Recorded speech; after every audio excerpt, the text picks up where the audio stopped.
नमस्ते दोस्तों, कैसे हैं आप। मेरा नाम है अश्विन तकितकर और आप लोग देख रहे हैं मेरा YouTube channel knowledge plus by Ashwin Takitkar.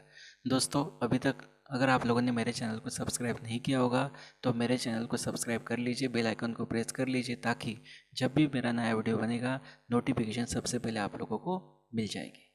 दोस्तों, आज हम पढ़ेंगे नाभिक स्नेही प्रतिस्थापन की क्रियाविधि अर्थात मैकेनिज्म ऑफ न्यूक्लियोफिलिक सब्स्टिट्यूशन।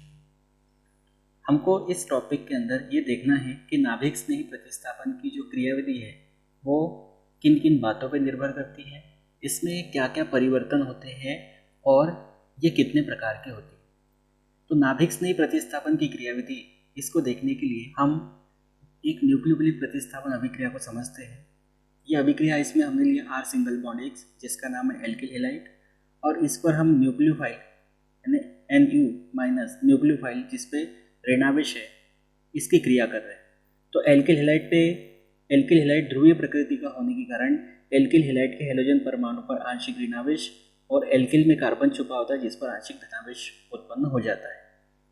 और ये जो न्यूक्लियोफाइल है ये उस स्थान पर अटैक करता है जहाँ इलेक्ट्रॉन घनत्व कम होता है या जहाँ धनावेश होता है, जिसके कारण से यहाँ हैलोजन निकल जाता है माइनस के रूप में और हैलोजन की जगह पर न्यूक्लियोफाइल जुड़ जाता है। तो इस तरह से यहाँ पर हैलोजन निकलता है और न्यूक्लियोफाइल जुड़ता है। इस न्यूक्लियोफिलिक प्रतिस्थापन अभिक्रिया में दो परिवर्तन होते हैं। पहला, ये जो निकलने वाला समूह है, निकलने वाले समूह का बंध टूटना, एक निकलने वाले समूह यानी यहाँ हैलोजन निकल रहा है तो निकलने वाले समूह के बंध का टूटना और न्यूक्लियोफिलिक अभिकर्मक से नए बंध का बनना। निकलने वाले समूह के बंध का टूटना और न्यूक्लियोफिलिक अभिकर्मक के साथ नए बंध का बनना, ये दो परिवर्तन होते हैं जब भी कोई न्यूक्लियोफिलिक प्रतिस्थापन अभिक्रिया होती है। जो न्यूक्लियोफाइल है दो तरह के हो सकते हैं, एक तो हो सकता है प्रबल न्यूक्लियोफाइल या तो हो सकता है दुर्बल न्यूक्लियोफाइल। तो ये न्यूक्लियोफाइल कौन सा है इस पर भी अभिक्रिया डिपेंड करती है। साथ में एल्किल हैलाइड कौन सा है, प्राथमिक एल्किल हैलाइड है, द्वितीयक एल्किल हैलाइड है, तृतीयक एल्किल हैलाइड है, इस पर भी डिपेंड करता है। और प्रबल और दुर्बल या प्राथमिक, द्वितीयक, तृतीयक तीन एल्किल हैलाइड इनमें से क्या है, इसके आधार पर समय डिपेंड करता है कि अभिक्रिया कितने समय में होगी। और समय डिपेंड करने के कारण ये जो क्रियाविधि है इस क्रियाविधि में भी परिवर्तन आ जाता है। और क्रियाविधि में परिवर्तन आने के कारण ये जो क्रियाविधि है नाभिक स्नेही प्रतिस्थापन की, ऐसे तो कई प्रकार से होती है लेकिन हम लोगों को प्रमुख रूप से दो क्रियाविधि देखना है या दो अभिक्रिया देखना है। एक तो SN1 अभिक्रिया और एक तो SN2 अभिक्रिया। SN1 का मतलब होता है न्यूक्लियोफिलिक सब्स्टिट्यूशन यूनिमॉलिक्यूलर यानी एकाणुक नाभिक स्नेही प्रतिस्थापन, और न्यूक्लियोफिलिक सब्स्टिट्यूशन बाईमॉलिक्यूलर यानी द्विअणुक नाभिक स्नेही प्रतिस्थापन। लेकिन इसके पहले हम ये देख लेते हैं कि जो नाभिक स्नेही प्रतिस्थापन क्रियाविधि होती है वो किन किन बातों पर, मैंने आपसे कहा था ना, किन किन बातों पर निर्भर करती है। एक तो ये डिपेंड करती है एल्किल हैलाइड जो भी होगा उस एल्किल हैलाइड की संरचना पर, कि एल्किल हैलाइड की संरचना कैसी है। साथ में जो न्यूक्लियोफाइल है इसकी संरचना पर, न्यूक्लियोफाइल की संरचना, इसकी बात करें नाभिक स्नेही प्रतिस्थापन की क्रियाविधि किन किन बातों पर निर्भर करती है। तो एक तो एल्किल हैलाइड की संरचना पर, दूसरा न्यूक्लियोफाइल की संरचना पर, साथ में ये जो न्यूक्लियोफाइल है इसकी क्रियाशीलता पर,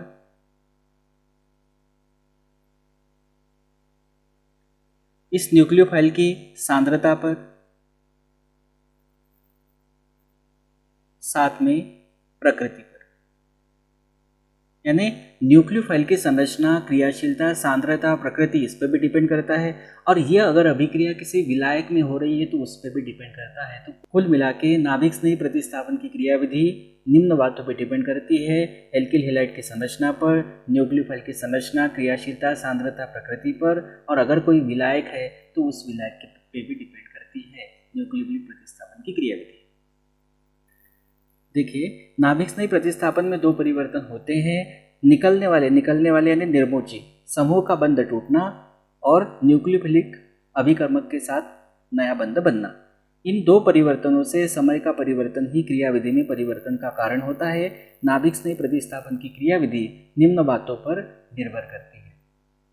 पहला, एल्किल हैलाइड की संरचना पर। दूसरा, न्यूक्लियोफाइल की संरचना, क्रियाशीलता, सांद्रता, प्रकृति इन पर, और विलायक जिसमें क्रिया होती है। अब ये जो इतने सारे कारक हैं, इन आधारों पर, इन सबके आधार पर बहुत सी क्रियाविधि संभावित है। क्रियाविधि इसमें बहुत सी संभावित है, परंतु इनमें से सबसे सामान्य जो हमको पढ़ना है वो SN1 और SN2 है, यानी एकाणुक नाभिक स्नेह प्रतिस्थापन अभिक्रिया या क्रियाविधि और द्विआणुक नाभिक स्नेह प्रतिस्थापन अभिक्रिया या क्रियाविधि। तो सबसे पहले हम देख लेते हैं SN1 अभिक्रिया या SN1 क्रियाविधि। तो ये जो SN1 अभिक्रिया या SN1 क्रियाविधि है, इसको कहते हैं एकाणुक नाभिक स्नेह प्रतिस्थापन अभिक्रिया। SN1 एकाणुक मतलब इसमें जब अभिक्रिया प्रारंभ होती है तब इसमें एक अणु भाग लेता है। देखिए, एक अणु भाग लेता है लेकिन दो पदों में संपन्न होती है। ध्यान रखना, SN1 क्रियाविधि या अभिक्रिया इसमें एक अणु भाग लेता है, एकाणुक, लेकिन दो पदों में संपन्न होती है। तो पहले पद में क्या होता है? पहले पद में हम लेते हैं एल्किल हैलाइड। एल्किल हैलाइड का सामान्य सूत्र है R सिंगल बॉन्ड X। इसका हाइड्रोलिटिक विखंडन होता है। हाइड्रोलिटिक विखंडन का मतलब होता है ये जो साझे का इलेक्ट्रॉन जोड़ा है ये किसी एक परमाणु पर चला जाता है। जिस परमाणु पर चला जाता है उस परमाणु पर इलेक्ट्रॉनों की अधिकता हो जाती है, जिसके कारण ऋणावेश आता है, और जहाँ से जाता है वहाँ इलेक्ट्रॉन की कमी हो जाती है तो उस पर धनावेश आता है, और इसमें कार्बन छुपा है तो इस तरह से कार्बोकेटायन बनता है। तो ये ध्यान रखना, जब भी हाइड्रोलिटिक विखंडन होता है तो कार्बोकेटायन बनता है, और ये कार्बोकेटायन बनने की जो प्रोसेस है ये बहुत स्लो होती है, इसलिए ये मंद पद है। और ध्यान रखना, जो मंद पद होता है वही RDS, रेट डिटरमिनिंग स्टेप होती है, दर निर्धारक पद होता है। और दर निर्धारक पद में जितने अणु भाग लेते हैं वही मेन होते हैं, और दर निर्धारक पद जो है इसमें एक अणु भाग ले रहा है, बाद में फिर कितने भी अणु और भाग ले, लेकिन दर निर्धारक पद में जितने अणु भाग लेते हैं उन्हीं को गिना जाता है एकाणु, इसलिए यह एकाणु शब्द आया है। अब ये कार्बोकेटायन बन गया। इस कार्बोकेटायन पर कोई न्यूक्लियोफाइल, मैंने OH- लिया, हम NU- बोलते हैं ना, तो मैंने OH- लिया। ये कहाँ से मिला होगा? KOH से मिला होगा, NaOH से मिला होगा, OH- लिया।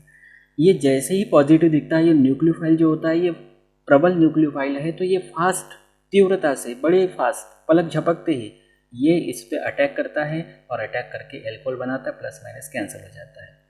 तो ये आपने देखा, ये दो पदों में संपन्न हो रही है, लेकिन इसका प्रथम पद मंद पद है जो दर निर्धारक पद कहलाता है, RDS, रेट डिटरमिनिंग स्टेप कहलाती है। इसलिए इसमें जितने अणु भाग लेते हैं वही अभिक्रिया की दर को भी बताता है, इसलिए अभिक्रिया की दर में केवल यही आएगा, और एक अणु है तो एक अणु। उसके बाद आती है SN2 अभिक्रिया, यानी द्विअणुक नाभिक स्नेह प्रतिस्थापन। द्विअणुक यानी इसमें शुरू में दो अणु भाग लेंगे लेकिन होगी एक ही पद में। इसमें दो अणु भाग लेंगे लेकिन अभिक्रिया एक ही पद में संपन्न होती है।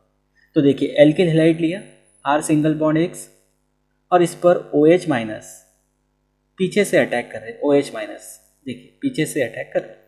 क्यों? क्योंकि देखिए अब ये R और X इन दोनों की दोस्ती को तोड़ना है। अब दोस्ती को तोड़ना है तो इसको इधर से निकलना है, इस रास्ते से निकलना है, तो आपको पीछे के रास्ते से जाना पड़ेगा ताकि इन दोनों की दोस्ती आप तोड़ सको और इसके साथ आपकी दोस्ती बन जाए। तो आप जानते हैं दोस्ती एकदम से टूटती भी नहीं है और दोस्ती एकदम से बनती भी नहीं, धीरे धीरे दोस्ती तोड़ना है तो धीरे धीरे टूटेगी, और बनना भी है तो धीरे धीरे बनेगी, एकदम से फास्ट दोस्ती नहीं हो जाती। तो ये दोनों OH- न्यूक्लियोफाइल है, और alkyl halide R single bond X ये मंद पद है, और देखो मंद पद में दो अणु भाग ले रहे हैं, इसलिए इसको बोलते हैं द्विअणुक।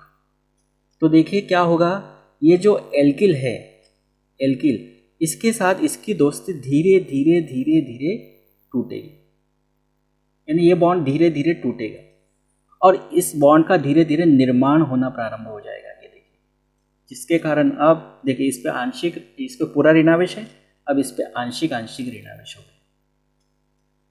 तो ये कहलाती है मध्यवर्ती संक्रमण अवस्था, इंटरमीडिएट ट्रांजिशन स्टेट। ये मध्यवर्ती संक्रमण अवस्था कहलाती है। ये ज़्यादा देर तक नहीं ठहरती, बड़े कोष्ठक में दर्शाया है, जो ज़्यादा देर तक नहीं रहती है और बहुत फास्ट तरीके से यहाँ का ये बॉन्ड टूट जाता है और टूटकर ये पूर्ण ऋणावेश के साथ अलग हो जाता है और इसके साथ दोस्ती पक्की हो जाती है। देखो R सिंगल बॉन्ड हुआ यानी एल्कोहल, इसमें भी अल्कोहल बनता है, इसमें भी अल्कोहल बनता है, लेकिन ये वो SN1 क्रियाविधि के द्वारा बनता है, ये SN2 क्रियाविधि के द्वारा बनता है। अब देखिए इसमें मंद पद में 2 अणु भाग ले रहे, इसलिए अभिक्रिया की दर में दोनों आएंगे, एल्किल हैलाइड भी आएगा और OH- भी आएगा। इसलिए मंद पद RDS होता है, दर निर्धारक पद होता है, रेट डिटरमिनिंग स्टेप होता है और इसमें 2 अणु भाग ले रहे, इसलिए इसको द्विअणुक कहते हैं और एक ही पद में हो रही है, तो इसलिए कहते हैं कि इसमें 2 अणु भाग लेते हैं लेकिन एक ही पद में संपन्न होती है। ये जो मैंने आपको बातें बताई ये पेपर में नंबर लेने के हिसाब से बताई। इसका थोड़ा सा और ज़्यादा डिटेल मैं आपको अगली वीडियोस में बताऊंगा, जिसमें मैं आपको SN और SN2 दोनों के अलग अलग वीडियो बना के पूरा इसके बारे में ज़्यादा अच्छे से क्लियर करूंगा। आज कुछ इसकी बेसिक जानकारी आपको मैं और दे देता हूँ। देखिए SN1 के लिए अनुकूल क्या क्या कारक है और SN2 के लिए अनुकूल क्या क्या कारक है, यानी SN1 कब होना ज़्यादा सही रहेगा और SN2 कब होना ज़्यादा सही रहेगा। ये ध्यान रखिए, जब तृतीयक एल्किल हैलाइड हो तो SN1 अभिक्रिया ज़्यादा अच्छे से होती है, यानी ये क्रियाशीलता का घटता क्रम है। तृतीयक एल्किल हैलाइड, द्वितीयक एल्किल हैलाइड, प्राथमिक एल्किल हैलाइड और मेथिल हैलाइड, तो सबसे अच्छी रिएक्शन SN1 होती है तृतीयक एल्किल हैलाइड में, तृतीयक एल्किल हैलाइडों में होती है, ध्यान रखना। और SN2 के लिए अनुकूल कारक क्या है, इसमें मेथिल हैलाइड, इसमें SN2 अभिक्रिया सबसे बढ़िया होती है, उसके बाद प्राथमिक एल्किल हैलाइड, फिर द्वितीयक एल्किल हैलाइड, फिर तृतीयक एल्किल हैलाइड, यानी उल्टा चलता है।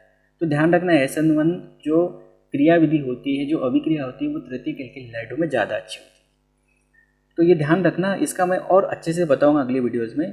तो ये क्रियाशीलता बेटे, ये क्रियाशीलता का घटता क्रम है, क्रियाशीलता का घटता क्रम है SN1 और SN2 के लिए। तो देखिए इनकी संरचनाएं भी तो अलग अलग होती है ना, तो इनकी संरचना का इसलिए हमने कहा था कि एल्किल हैलाइड की संरचना, ये देखिए इसलिए हमने कहा था एल्किल हैलाइड की संरचना पे डिपेंड करती क्रियाविधि की, तृतीयक एल्किल हैलाइड है कि मेथिल हैलाइड या प्राथमिक एल्किल हैलाइड है, तो इनकी संरचनाओं पर भी डिपेंड करती है क्रियाविधि। साथ में ये ध्यान रखना है कि SN1 अभिक्रिया जो है उसमें ध्रुवीय विलायक चाहिए, इसका वेग ध्रुवीय विलायक में बढ़ता है और इसका वेग अध्रुवीय विलायक में बढ़ता है, इसलिए हमने कहा था विलायक पर भी। और साथ में एक बात और ध्यान रखना, अब आप थोड़ा सा दिमाग लगा सकते हो कि जो SN1 क्रियाविधि है, इस SN1 क्रियाविधि में कार्बोकेटायन बनते हैं, यानी जो यौगिक है वो ध्रुवीय होता है, ध्रुवित होता है, और अगर उसको ध्रुवीय विलायक मिल जाए, ध्रुवीय विलायक अगर मिल जाए तो इसको ध्रुवित होना आसान हो जाएगा, इसको ध्रुवित होना आसान हो जाएगा, इसलिए ध्रुवीय विलायक में फास्ट होती है।